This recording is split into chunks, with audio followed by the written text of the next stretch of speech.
جو بنیاد آپ کو سمجھانا چاہتا ہوں وہ یہ ہے کہ جسے ہم مکتب اہل بیت کہتے ہیں، چونکہ یہ تو ناقابل تردید ہے کہ مسلمانوں میں اللہ کے نبی کے بعد اختلافات پیدا ہوئے۔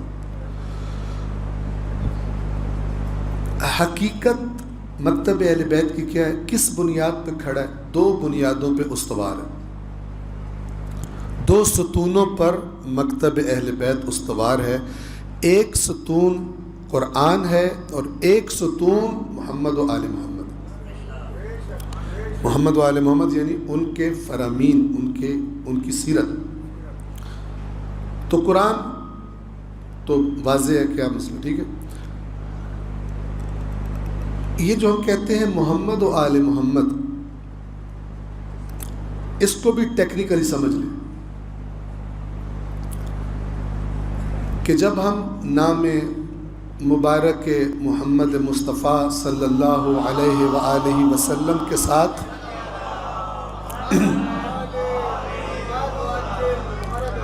ان کی آل کا ذکر کرتے ہیں تو اس کا مطلب یہ نہیں ہوتا کہ آل رسول کے پیرلل ہے۔ آل رسول رسول کی تابع ہے، رسول کی فرما بردار ہے۔ اور یہ اصول فقہ مدارس میں ایک علم میں پڑھایا جاتا ہے، اہل سنت کا بھی ہے، مکتب اہل بیت کا بھی ہے۔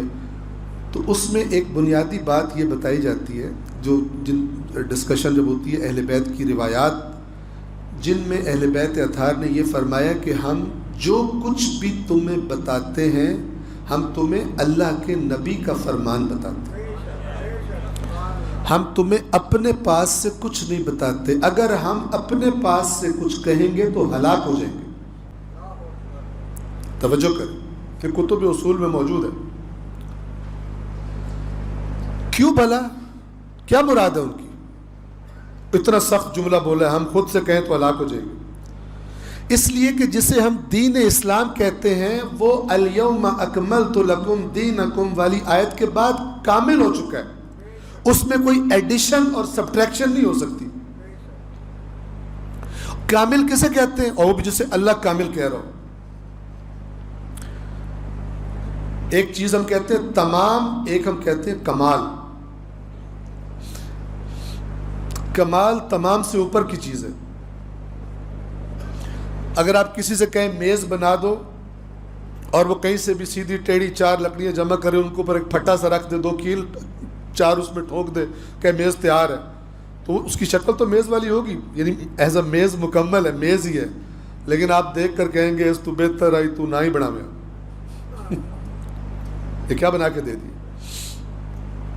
لیکن ایک دفعہ ایک بندہ ایسی میز بناتا ہے کہ اس کے ڈیزائن میں، اس کے میٹیریل میں، اس کے رنگ میں کوئی جگہ آپ کو ایسی نہیں ملتی جہاں آپ انگلی رکھ کے کہو یہ کمی ہے، اسے کہتے ہیں کمال۔ کمال یعنی اس میں نقص نہیں ہے۔ تو الیوم اکملت لکم دینکم یعنی جو میں نے یہ دین تمہیں دینا تھا، جو بنیادیں، جو ہدایات تمہیں دینی تھی وہ میں نے کامل کر دی ہیں۔ جسے اللہ کامل کہے اس کو کوئی ناقص نہیں کہہ سکتا کہ آ کے ایڈ کرے۔ لہٰذا ہم مکتب اہل بیت والے جو امامت کہتے ہیں، امامت محافظت شریعت کا نام ہے، نہ کہ شریعت میں ایڈ سبٹریکٹ کرنے کا نام ہے، شریعت کو چینج کرنے کا نام ہے، یا کوئی نئی شریعت دینے کا نام ہے اصلاً۔ توجہ فرما رہے ہیں؟ تو محمد و آل محمد جب ہم کہتے ہیں قرآن سرچشمہ دین کا اور محمد و آل محمد ہے، تو محمد و آل محمد میں بھی بنیاد محمد مصطفیٰ ہے۔ توجہ فرما رہے ہیں؟ اور آل محمد تو ہم کہتے ہیں کہ محمد مصطفیٰ نے جو فرمایا ہے وہ واسطوں سے پہنچا ہے ہم تک، تو ہم یہ دیکھیں گے، ہم اس کو معتبر تسلیم کریں گے جو آل محمد کے ذریعے محمد مصطفیٰ کا فرمان ہم تک پہنچے گا۔ اور اگر آل محمد محمد مصطفیٰ کے بارے میں کچھ اور کہے اور کوئی دوسرا کچھ اور کہے تو ہم کیا قبول کریں گے؟ جو آل محمد نے اپنے جد کے بارے میں خبر دی ہوگی کہ انہوں نے یہ فرمایا ہے، ہم اس کو فالو کریں گے، دوسرے کو فالو۔ یہ ہے بنیاد، دو ستون کہ جس پر مکتب اہل بیت قائم ہے.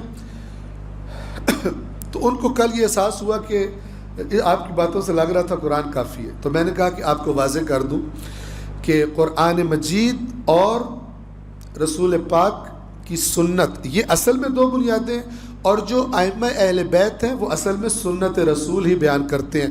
یہ جو آیت ہے لَقَدْ كَانَ لَكُمْ فِي رَسُولِ اللَّهِ، یہ حکم رسول اللہ کے علاوہ سب پر ہے. مولا علی کے لیے بھی سیرت رسول اسوہ ہے، اہل بیت اطہار تمام کے لیے، اصحاب کے لیے، قیامت تک کے لیے جو بھی اللہ سے قریب ہونا چاہتا ہے اس کا آئیڈیل رسول اللہ کی ذات اقدس ہے. اور اگر آپ مولا علی سے پوچھیں گے رسول پاک تو کہیں گے میں ان کے غلاموں میں سے ادنا غلام. آپ اندازہ لگائیں مولا علی کس نگاہ سے دیکھتے ہیں رسول اللہ کو. اگلی بات، وہ جو بات کہی جاتی ہے جب خوارج نے نعرہ لگایا تھا، تھوڑا لمبا ہو جائے گا لیکن کچھ بنیادیں میں اکثر جگہ کرتا ہوں، لیکن جہاں پہ یہ بیان نہ کروں پھر کچھ لوگوں کو یہ احساس نیچرل ہے ہو جاتا ہے کہ یار یہ تو قرآن ہی قرآن ہے، یہ تو اہل بیت کا ہے ہی کوئی. تو یہ احساس نہیں ہونا چاہیے. یہ میں جو بات کرنا چاہ رہا ہوں کرتا ہوں. ایک بات آپ سے پوچھنا چاہوں گا میں کہ اگر قرآن مجید کا ذکر بہت زیادہ کیا جائے اور مثلا اہل بیت اطہار کا ذکر نہ ہو تو ہمیں یہ دل میں آنے لگتا ہے کہ یار یہ اہل بیت کا ذکر کیوں نہیں. آیا برعکس بھی یہ والی مسئلہ ہمیں پیش آتا ہے کہ اگر کوئی بندہ مثلا اہل بیت ہی کی بات کرتا رہے اور قرآن کی بات نہ کرے تب بھی ہمیں پریشانی ہوتی کہ نہیں ہوتی؟ نہیں ہوتی. ہماری غلط تربیت ہے یہ. جب اللہ کے نبی نے فرمایا کہ یہ دونوں اکٹھے ہیں تو پھر ہمیں تبھی سکون آنا چاہیے جب دونوں موجود ہوں. اگر ایک اگنور ہو رہا ہو تو ہمیں پریشانی ہونی چاہیے، لیکن اگر اہل بیت اگنور ہو رہے ہوں تو بھی، اور اگر قرآن اگنور ہو رہا ہو تو بھی پریشانی ہونی چاہیے. لیکن افسوس یہ ہے کہ قرآن مجید کے بارے میں یہ سینسٹیوٹی نہیں پائی جاتی. یہ ٹیڑھا پن ہے ہمارا جس کو سیدھا کرنے کی ضرورت ہے. اور جب تک یہ سیدھا نہ ہو ہم سب کچھ ہو سکتے ہیں، حدیث ثقلین کے پیروکار نہیں ہو سکتے. چاہے ہم سن کے حدیث ثقلین نعرے مار کے چھتیں اڑا دیں کمروں کی، تب بھی ہم حدیث ثقلین کے ماننے والے نہیں ہو سکتے جب تک کہ ہماری زندگیوں میں، ہمارے ذہنوں میں قرآن مجید سے بھی اسی طرح انس نہ ہو جس طرح اہل بیت اطہار سے. ان سے صلوات پڑھے محمد و آل محمد.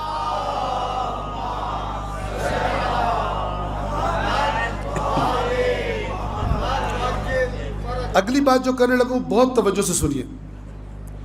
ایک جملہ بولا جاتا ہے قرآن روایات اہل بیت کے بغیر سمجھ میں نہیں آتا. یہ جملہ ایک صحیح معنی رکھتا ہے اور ایک شیطانی اور باطل معنی رکھتا ہے.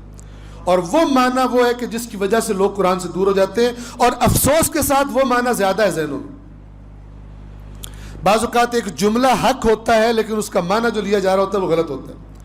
خوارج نے، جو بعد میں خوارج بنے جنگ صفین میں، جب ادھر سے دھوکہ دیا گیا، قرآن مجید، قرآن نیزوں پہ بلند کر لیے گئے، تو خوارج نے نعرہ لگایا ان الحکم الا للہ.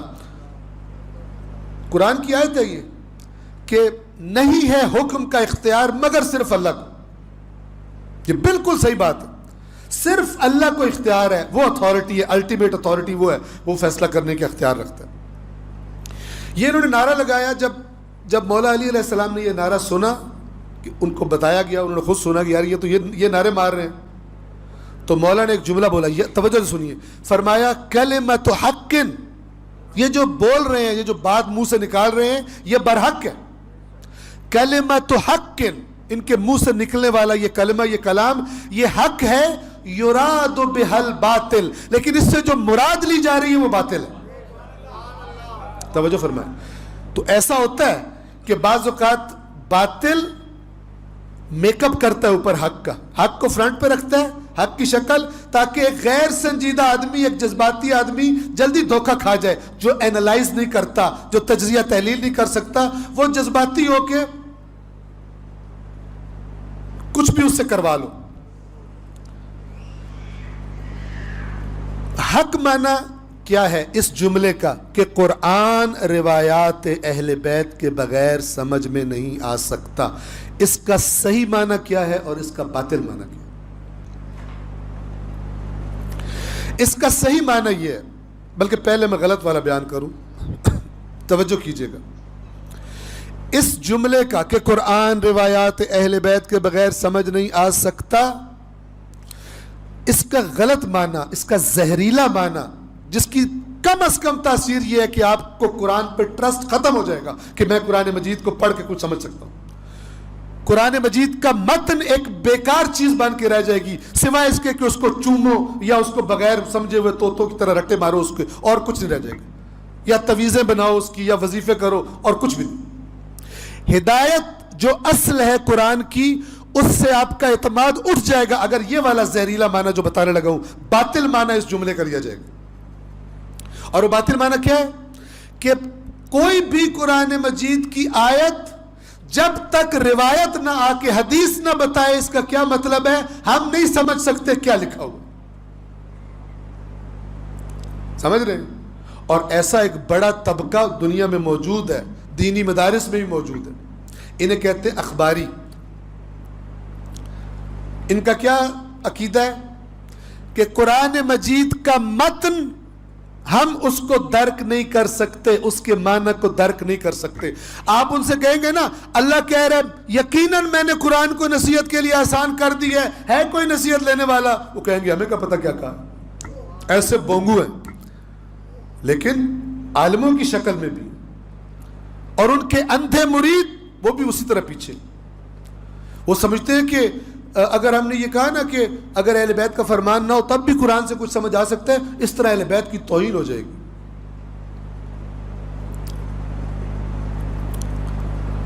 تو یہ نظریہ قرآن مجید کے متن کو قابل استفادہ قرار نہیں دیتا، کہتا ہے کہ یہ ہمارے سمجھنے کی چیز نہیں ہے.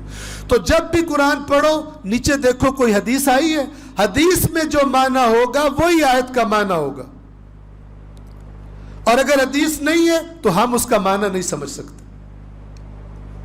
میری بات واضح ہو رہی ہے؟ بس نتیجہ کیا نکلا؟ قرآن پڑھنے کا فائدہ ہے بالکل. قرآن کا ٹرانسلیشن، قرآن کی آیات میں تدبر، یہ سب باطل ہے. اللہ نے ایویں ہی کہا ہوا. ان سے اللہ کہتے ہیں جو تدبر نہیں کرتے قرآن میں ان کے دلوں پہ تالے پڑے ہوئے ہیں. کہیں گے ہمیں کیا پتہ یہ مطلب ہے یا مطلب نہیں. ایسا گولی دی ہوئی ہے. وہ شدولوں کے چوہے دیکھیں آپ نے، جن کی سری چھوٹی ہو جاتی ہے، تو بعض کو اس طرح دین پڑھایا جاتا ہے کہ وہ شدولے کے چوہے بن جاتے ہیں. ان کی سری میں بات ہی نہیں آتی مگر وہ جو فیڈ کر دی گئی. اور وہ کہیں جا کے تبلیغ بھی کرتے ہیں تو بٹن دباؤ تو وہی نکالنا شروع کر دیتے ہیں جو فیڈ کیا گیا ہوتا ہے. اب غور تو کریں کیا وجہ ہے کہ اسلام کی اہم ترین کتاب ایک عام مسلمان کی زندگی میں شامل نہیں؟ کیا وجہ ہے اس کی؟ شیعہ سنیوں کا مشترکہ معاملہ ہے. قرآن مجید ایک مسلمان کی زندگی میں سب سے زیادہ پڑھی جانے والی کتاب، جس کو وہ سب سے زیادہ پڑھتا ہو، وہ ہونی چاہیے تھی. لیکن یہ پڑھتے ہی کوئی نہیں، کیونکہ جو دماغ میں بچپن سے ڈالا گیا ہے وہ نظریہ یہ ڈالا گیا ہے کہ قرآن مجید پڑھنے کا دل نہیں کرتا، چونکہ اعتماد نہیں ہے.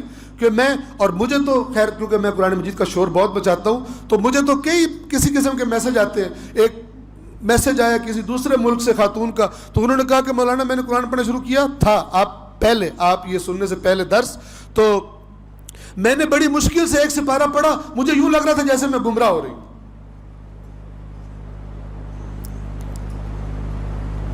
یہ گمراہ ہو رہی نہیں تھی، گمراہ تھی، لیکن وہ اتنا پکا ہوا ہے کہ اب جو قرآن بتا رہا ہے وہ گمراہی لگتا ہے. قرآن ہم پڑھتے سمجھ نہیں آتا، سمجھ آ رہا ہوتا ہے، لیکن جو پہلے سمجھ فیڈ کی ہوئی یا بچپن سے دماغ میں جو رٹی ہوئی ہے اس سے میچ نہیں کرتا، اس لیے سمجھ نہیں آتا، ورنہ سمجھ آ رہا ہوتا ہے. توجہ فرما رہے ہیں؟ مشرکین مکہ رسول پاک سے کہتے تھے تیری باتیں ہمیں سمجھ نہیں آتی، سمجھ آ رہی ہوتی تھی، سمجھنا چاہتے نہیں تھے. ٹھیک ہے نا؟ جیسے آپ کا کوئی پلاٹ ہو اور آپ کو آفر آئے، مثلا آفر آئے جناب نا 50 لاکھ کی آفر آ جائے، آپ اپنے دوست سے کہیں کہ یار 50 لاکھ کی آفر آئی ہے لیکن مجھے سمجھ نہیں آ رہی. یہ سمجھ نہ آنے کا مطلب کیا ہوتا ہے؟ پہلے خود ہی بتا رہا ہے کہ سمجھ آئی ہوئی ہے، کہ یہ سمجھ نہ آنا یعنی میرا دل نہیں مان رہا کہ میں 50 کا دوں، میں کچھ اور چاہتا ہوں، آفر کم ہے تو مجھے سمجھ نہیں آ رہی۔ اسی طرح قرآن سمجھ نہ آنا یعنی میرے دماغ میں کچھ اور ہے، یہ کچھ اور کہہ رہا ہے، اس کو سمجھنے کا میرا دل نہیں ہے۔ اللہ جس طرح جنت آفر کر رہا ہے اور مجھے جس طرح جنت بتائی گئی ہے، یہ والی آفر میرے بارے میں، اللہ والی آفر میرے بارے میں نہیں ہے۔ جو میرے ذہن میں بچپن سے سن کے فیڈ ہوئی ہے وہ والی آفر بارے میں ہے، لہٰذا میں اللہ کی آفر کو ریجیکٹ کر رہا ہوں۔ میرے ساتھ ہیں آپ؟ توجہ سے سنیں، میں بتا رہا ہوں کہ آپ اسباب پہ غور کریں۔ کیا سبب ہے جس ایک ہی کتاب جس پہ اللہ زور دے رہا ہو، جس پہ رسول زور دے رہے ہو، جس پہ اہل بیت، نہج البلاغہ پڑھیے جا کر مولا علی قرآن کے بارے میں کیا فرماتے ہیں، جس پہ یہ سارے زور دے رہے ہو وہ میری اور آپ کی زندگی میں ہدایت کی کتاب نہ ہو تو ہم نے معجزہ کر دیا۔ ہم نے نہیں کیا، شیطان نے معجزہ کیا، اور ہم سارے اس کے معجزے کی زد میں ہیں۔ البتہ اسے معجزہ نہیں کہیں گے، اسے ہم مداری کہیں گے، اس کو ہم سحر کہیں گے، جادو کہیں گے۔ مجھے نہیں پتا میں نے لاسٹ ایئر پچھلے سال یہ بات کی تھی یا نہیں کی تھی کہ شیطان نے نا ایک جادو کیا وہ مسلمانوں پر۔ یہ دنیا کی کوئی بھی کتاب کھولتے ہیں تو انسان کی طرح کھولتے ہیں، قرآن کھولتے ہیں طوطا بن جاتے ہیں، جادو کیا ہوا۔ کوئی کتاب کھولیں گے نا تو ان کی نیت ہوگی کہ پڑھنا اس میں کیا لکھا ہوا، ٹھیک ہے، لیکن ایسا پکا منتر کیا ہے شیطان نے کہ قرآن مجید جیسے ہی کھولیں گے انسان سے طوطے میں کنورٹ ہو جائیں گے، اور طوطا جو بول رہا ہوتا ہے اسے پتہ نہیں ہوتا میں کیا بول رہا ہوں۔ توجہ کر رہے ہیں؟ اس شیطان کے جادو سے باہر نہیں، ورنہ اللہ نہیں چھوڑے گا۔ اور اللہ نے بتایا ہوا ہے کہ جس رسول کی شفاعت کے انتظار میں ہو اسی نے تمہاری شکایت کرنی ہے کہ انہوں نے قرآن سے دوری اختیار کرنی۔ اچھا اب توجہ کریں، ایک صلوات پڑھیں محمد والے۔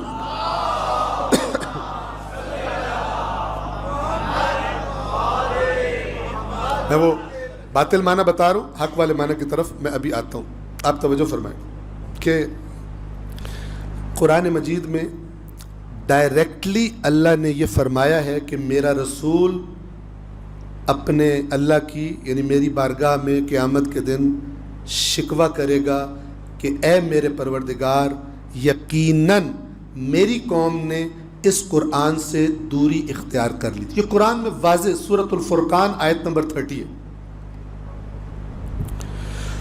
قرآن مجید میں اسی طرح ڈائریکٹ الفاظ میں کہیں نہیں لکھا ہوا کہ میرا رسول تمہاری شفاعت کرے گا۔ شفاعت اپنی جگہ پر ہے، توجہ کریں، کوئی یہ نہ کہے کہ او مولوی صاحب تو شفاعت کا انکار کر دیتا ہے، ٹھیک ہے نا، تلکنے میں بڑی جلدی کرتے ہیں، سلپ ہونے میں۔ شفاعت کا انکار نہیں ہے، ٹھیک ہے نا، شفاعت کو اللہ جنہیں اذن دے گا وہ شفاعت کریں گے، لیکن میں کہہ رکھا ہوں کہ قرآن مجید میں ڈائریکٹ الفاظ میں کہیں اس طرح سے نہیں لکھا ہوا کہ ہمارا رسول قیامت کے دن اپنی امت کی شفاعت کرے گا، لیکن ڈائریکٹ لکھا ہوا ہے کہ ہمارا رسول اپنی قوم کی شکایت کرے گا۔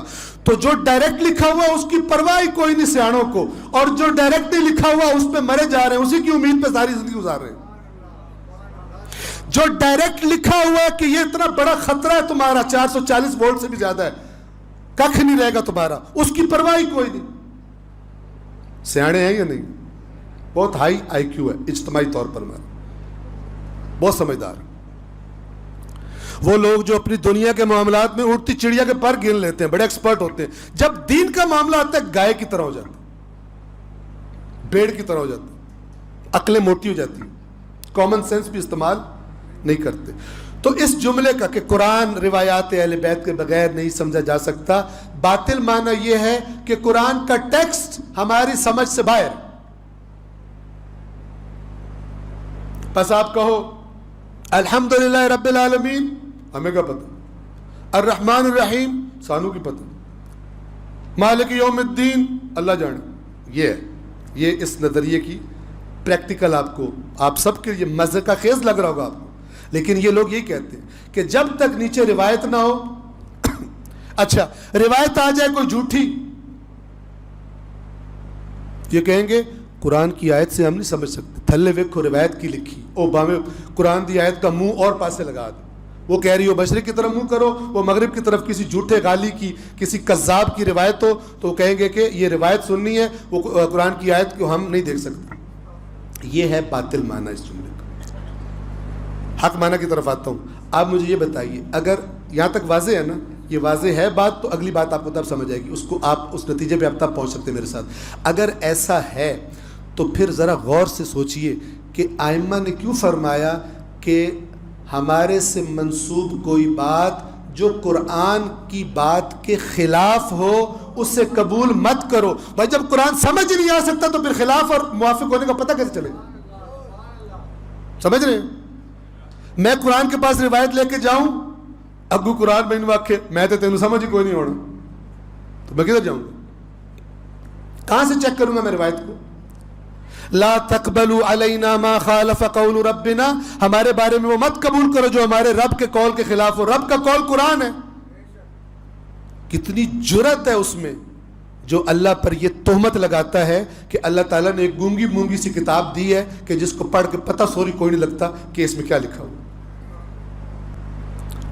یہ یا دیدہ دانستہ ابلیس کے چیلے ہیں, یا ان کو پتہ نہیں ہے, ان کو بیوقوف بنایا ابلیس نے, اور یہ اس کے فری لانسرز کے کام کر رہے ہیں, لوگوں کو قرآن سے دور رکھنے والی باتیں پھیلا رہے ہیں. جب تک امت یہ سحر نہیں توڑتی, شیعہ ہو یا سنی ہو, اسی غلاظت میں زندگی گزاریں گے جس میں گزار رہے ہیں. ابھی دین کس لیے رہ گیا ہے؟ ایک دوسرے کو گندا کرنے کے لیے, بندے مارنے کے لیے, جھوٹے پرچے کروانے کے لیے. توجہ فرما رہے ہیں؟ کیونکہ قرآن کا دین وہ کہتا ہے پہلے عمل کر پھر تجھے قبول کروں گا تو مسلمان ہے یا نہیں. پہلے تیری زندگی گواہی دے کہ جب تیرا مفاد اور اللہ کا حکم ٹکراتا ہے تو تو اپنا مفاد چھوڑ دیتا ہے, اللہ کے حکم کی اطاعت کرتا ہے, تب تو مسلمان ہے. ورنہ ساری دنیا تیرے مسلک کے مولوی تجھے مسلمان کے ٹھپے لگاتے رہے تو نہیں ہے مسلمان. زمین پہ مسلمان کہلانا اور ہے, اللہ کے ہاں مسلمان کہلانا اور ہے. آپ پڑھیں روایات اہل بیت میں, اصول کافی میں روایت ہے کتاب الایمان والکفر میں نے شاید پہلے بھی سنائی ہو, لیکن یہ اتنی دفعہ سنانے والی ہے کہ جب تک اتر نہیں جاتی دلوں میں, سمجھ نہیں آ جاتی, تب تک معاملہ ہی فٹ نہیں, چونکہ یہ بنیادیں ہیں.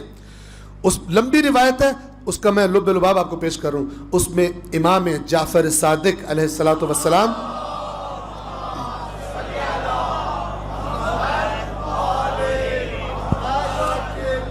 امام فرماتے ہیں کہ جب تک تین چیزیں نہ ہو بندے میں, جب تک تین چیزیں نہ ہو ایمان نہیں ہوتا. جب تک تین چیزیں نہ ہو اللہ کے پاس مومن نہیں لکھا جاتا. نمبر 1 عقد فی القلب, دل کے اندر ماننا ہو, دل سے ماننا ہو بات. نمبر 2 اقرار باللسان, زبان جو دل میں ہے اس کا زبان سے اقرار کرے. ہم کہتے ہیں اشہدو اللہ الہ الا اللہ پڑھتے ہیں.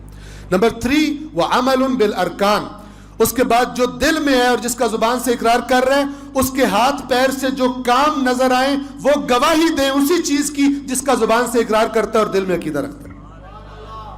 امام فرماتے ہیں یہ تین چیزیں ہوں تب بندہ جا کے اللہ کے ہاں مومن لکھا جاتا ہے. اس کے بعد کیا فرماتے ہیں سنیں, اس کا نتیجہ دیتے ہیں امام. فرماتے ہیں کہ کتنے زیادہ لوگ ایسے ہیں کہ جن کے بارے میں جب مومنوں سے پوچھا جائے تو وہ اس کے ایمان کی گواہی دیتے ہیں, یعنی کہتے ہیں کہ یہ بندہ مومن ہے, جبکہ اللہ کے ہاں اسے کافر لکھا گیا ہے, مومن نہیں لکھا گیا.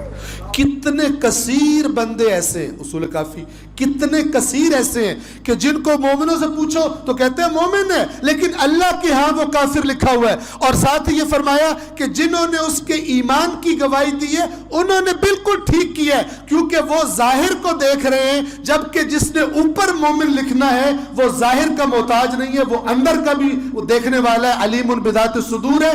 وہ جب تک یہ تینوں جگہ کلیئر نہیں ہوتی وہ بندے کو اپنے پاس مومن نہیں لکھتا. شیطان کیا ہے؟ شیطان دل میں بھی اللہ کو رب ہی مانتا تھا.